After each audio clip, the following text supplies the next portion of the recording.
it's going to be. I'll tell you about. It's going to be. It's going to be fantastic, actually.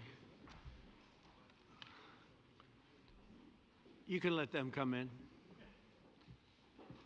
I think we're going to have a successful talk today. Yeah, me too. Please come on in. Do you guys want to take some questions or anything? Feel ready? Huh? See. Hi, Mark. Yeah. Good.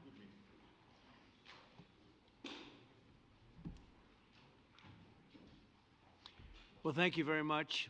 It's a great honor to have you here. Special place. White House is special no matter where you're from. Represents so much, and it really is beautiful. And thank you for all of the wonderful things that took place today. We've had a very successful day thus far. And important discussions as we work to end the killing and stop the war in Ukraine. We're all working for the same goal, very simple goal. We want to stop the killing, get this settled. I've just had the honor of being with President Zelensky and all of the discussions that we've had. We covered a lot of territory, and I spoke indirectly with President Putin today. We're going to call President Putin right after this meeting. I'm sure we're going to have a solid meeting, good meeting, maybe a great meeting, and we're going to try and work out a trilat after that and see if we can get it finished, put this to sleep, because this is not since the Second World War has there been anything like this. So I'm honored to welcome NATO Secretary General Mark Rutte, who's a great gentleman, great political leader in Europe generally, but now he's the NATO Secretary General, and you're doing a fantastic job. Thank you very much, Mark. Prime Minister Starmer of the United Kingdom, our friend and my friend, and doing really well, and people like him a lot. We all like him. Everyone knows President Macron of France, who's been with me from the beginning, one of the first people I met as a foreign dignitary, and I liked him from day one. And I like him even more now. That's pretty good. That's unusual. That's a pretty unusual thing. Prime Minister Meloni of Italy, who's a really a great leader and an inspiration over there. She's served now, even though she's a very young person, she's served there for a long period of time relative to others. They don't last very long. You've lasted a long time. You're going to be there a long time. Chancellor Merz of Germany, who is a very strong person and a very strong leader and very highly respected in Germany.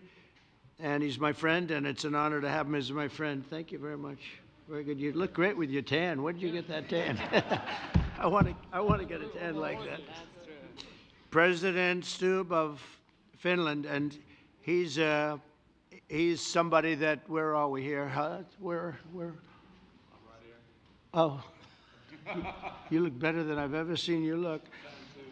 But you've done a great job, and we wanted to have you here because you're somebody that we all respect, and you've had a lot to do with the success, I think, and the potential success, and thank you very much for being here. We appreciate it. And the President of the European Commission, Ursula von der Leyen, who is somebody that we just made a big deal with all of those countries. I don't know. I think you might be more powerful than all these guys at this table. I don't know. But we had a great negotiation, and you're respected all over the world. So I want to thank you very much for being here. It's a great honor to have you. The Alaska Summit reinforced my belief that while difficult, peace is within reach, and I believe that in a very significant step, President Putin agreed that Russia would accept security guarantees for Ukraine, and this is one of the key points that we need to consider, and we're going to be considering that at the table also, like who will do what, essentially. I'm optimistic that collectively we can reach an agreement that would deter any future aggression against Ukraine, and I actually think there won't be. I think that's even overrated, largely overrated, but we're going to find out. And I think that the European nations are going to take a lot of the burden. We're going to help them, and we're going to make it very secure. We also need to discuss the possible exchanges of territory, taking into consideration the current line of contact. That means the war zone, the war lines that are pretty obvious, very sad actually to look at them, and negotiating positions. President Putin, also you have President of Ukraine, who is, you just met a little while ago, and we're going to try and get a three-party meeting, maybe as soon as we can. And I have a feeling you and President Putin are going to work something out. Ultimately, this is a decision that can only be made by President Zelensky and by the people of Ukraine working also together in agreement with President Putin. And I just think that's very good things are going to come of it. So I hope we have a good meeting. And if we can have a good meeting, I'll set up a meeting with President Putin. And if you'd like, I'll go to that meeting. And not that I want to do that, but I will do that because we want to save a lot of people from dying. A lot of people are dying, and we got to save them. Got to save it. 5,000, 6,000, 7,000 people sometimes a week. All of us would obviously prefer an immediate ceasefire while we work on a lasting peace, and maybe something like that could happen. As of this moment, it's not happening, but President Zelensky and President Putin can talk a little bit more about that. You know, in the 6 or so wars that we stopped, we haven't had a ceasefire. And so I don't know that it's necessary. You can do it through the war, but it would be, I like the ceasefire from another standpoint. You immediately stop the killing.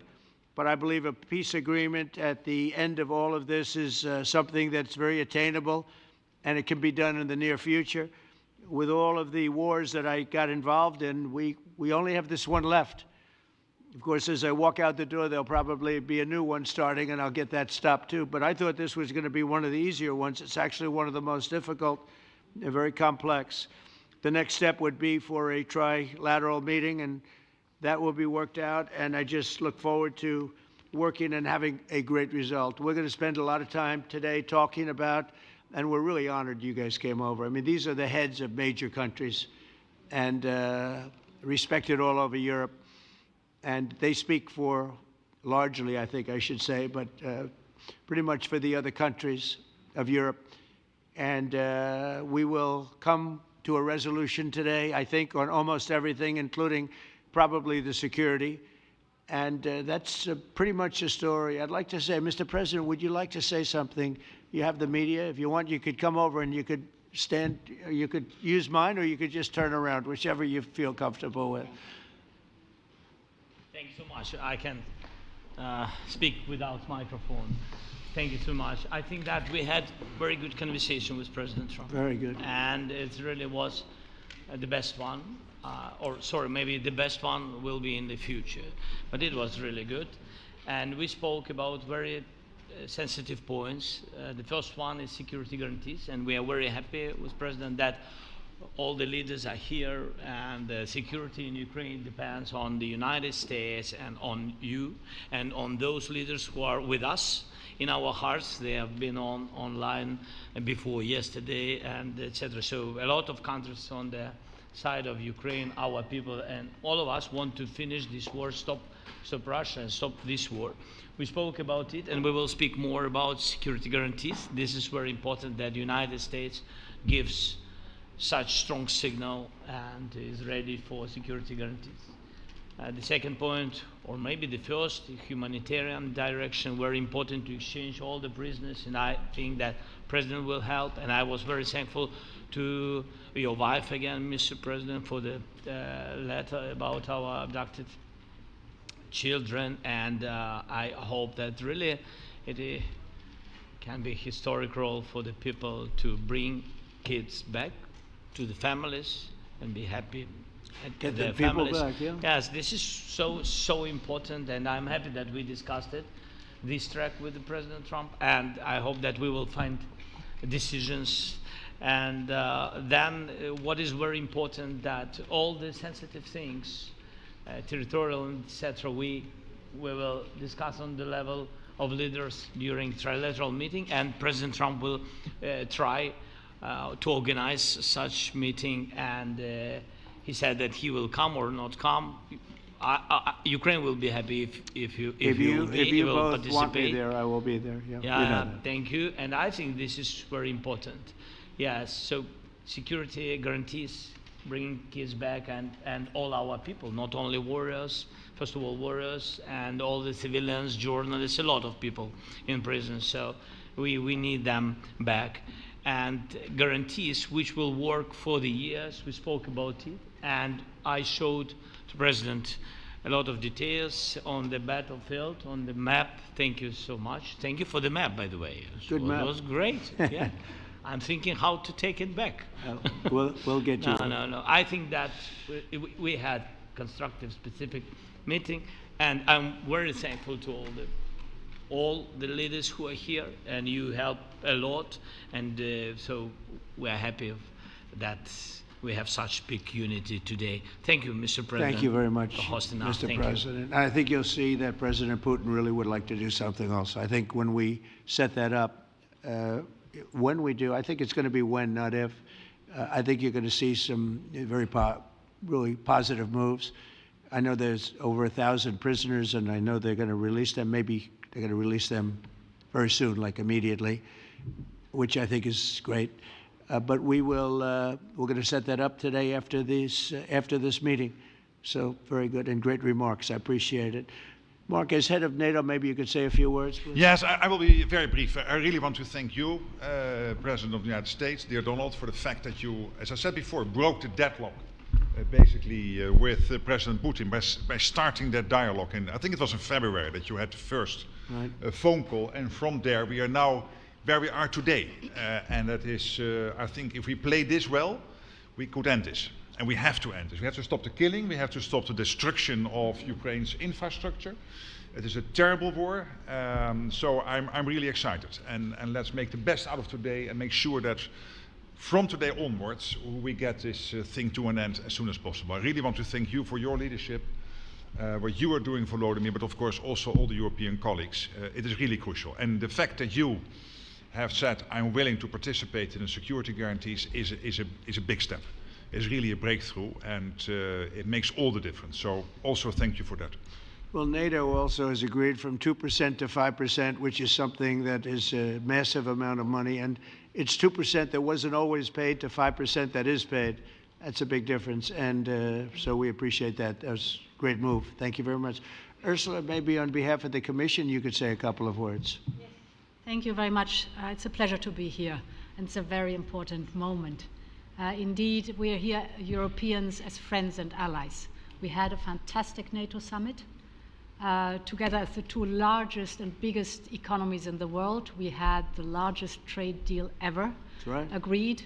And now we are here to work together with you on a just and lasting peace for Ukraine. Stop the killing. This is really our common interest, stop the killing. And indeed, it's very good to hear that we're working on the security guarantees, Article 5 lies security guarantees, so important. But I want to thank you also that you mentioned the thousands of Ukrainian children that have been abducted. And as a mother and grandmother, every single child has to go back to its family. This should be one of our main priorities also in these negotiations, to make sure that the children come back to Ukraine, to their families. Thank you. And we did. I was just thinking we're here for a different reason, but we just a couple of weeks ago made the largest trade deal in history. So that's a big thing, and congratulations. That's great. Thank you very much, Ursula. Mr. Chancellor from Germany, a very great leader. Mr. President, Please. dear Donald, many thanks for having us today. I think this is extremely helpful that we are meeting and hearing that the two of you are having such a good meeting today here in Washington. The next steps ahead are the more complicated ones now. The path is open. You opened it last Friday. But now the way is open for complicated negotiations. And to be honest, we all would like to see a ceasefire, the latest from the next meeting on. I can't imagine that the next meeting would take place without a ceasefire.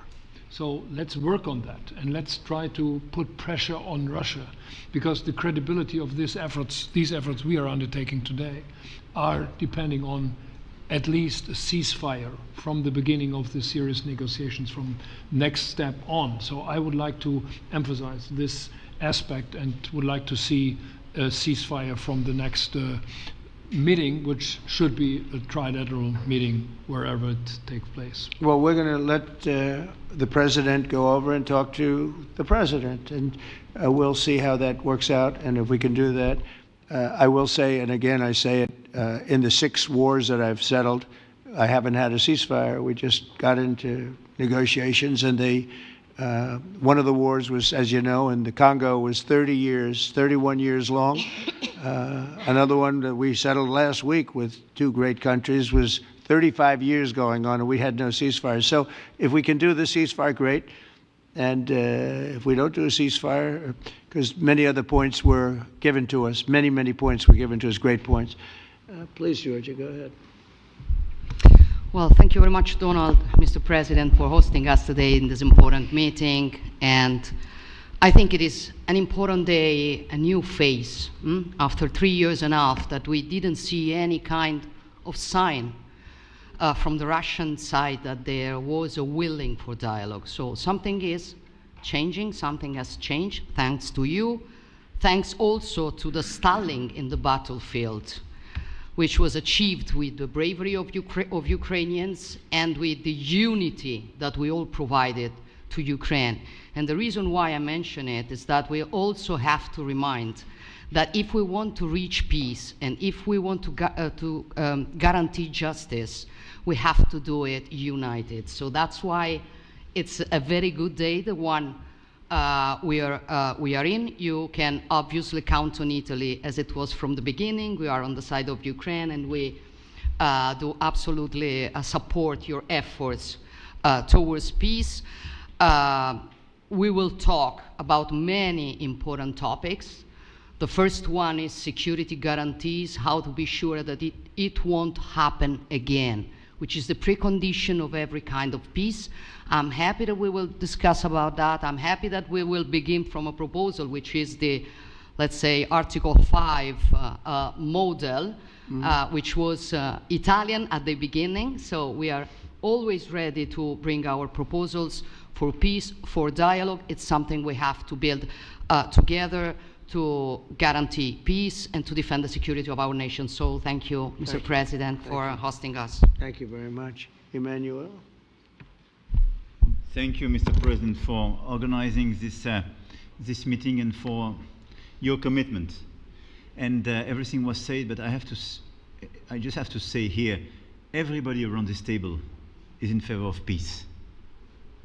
And we work very hard, and we've worked very hard during the past few years to have a peace which is a robust and long-standing peace. This is why the idea of a trilateral meeting is very important, because this is the only way to fix it. And by the way, I think as a follow-up, we would need probably a quadrilateral meeting, because when we speak about security guarantees, we speak about the whole security of the European continent. And this is why we are all united here with Ukraine on this matter. In order to organize such a trilateral meeting, your idea to ask for a truce or a ceasefire, at least to stop the killings, as we discussed, is a necessity. And we all support this idea. And in order to have such a long-standing peace for Ukraine and for the whole continent, we do need these security guarantees. And the first one is clearly a credible Ukrainian army for the years and decades to come.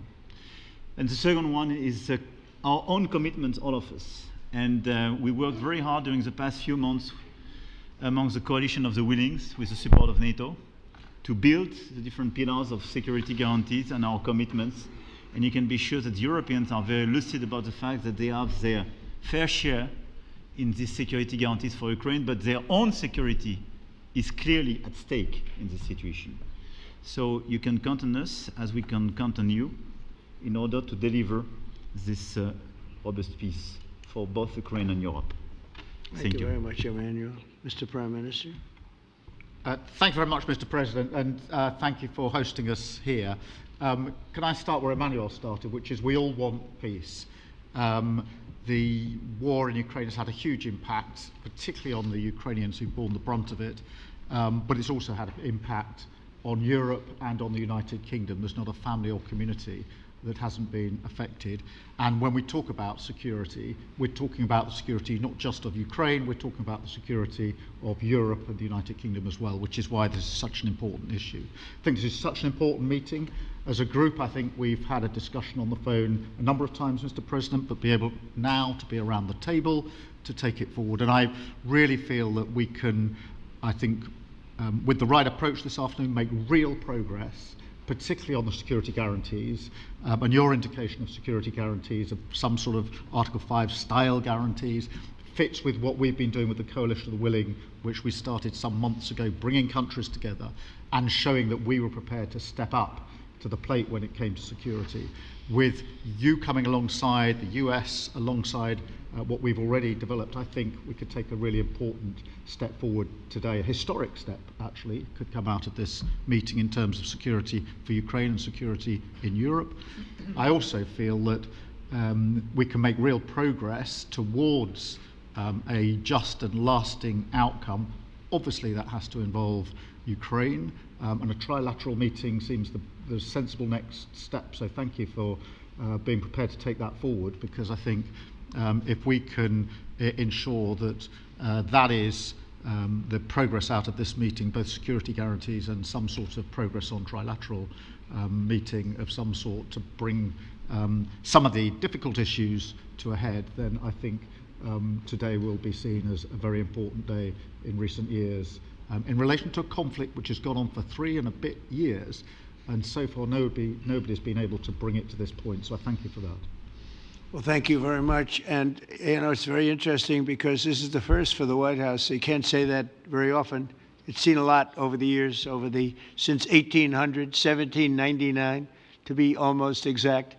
But this is the first where we've had so many prime ministers, presidents, the heads of European nations. And by the way, Alex, I'd like you to say a couple of words, too. You're a young, powerful man.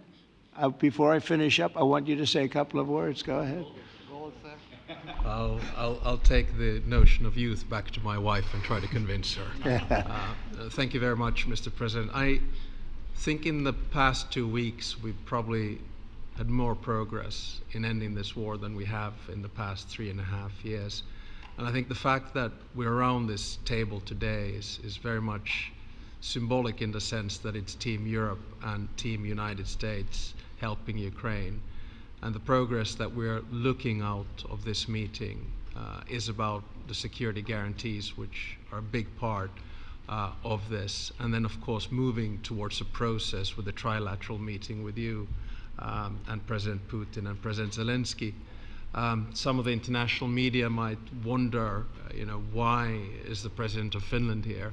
I think the reason is probably that we might come from a small country, but we have a long border with Russia, over 800 miles. And we, of course, have our own historical experience with Russia from World War II, the Winter War and the War of Continuation. And if I look at the silver lining of where we stand right now, we found a solution in 1944, and I'm sure that we'll be able to find a solution in 2025 to end Russia's war of aggression and find and get a lasting and just peace. The situation is very difficult, but that's why we're here. Thank you, Alex, very much. Good job. So we're going to be meeting for a while, and we're going to discuss some of the issues.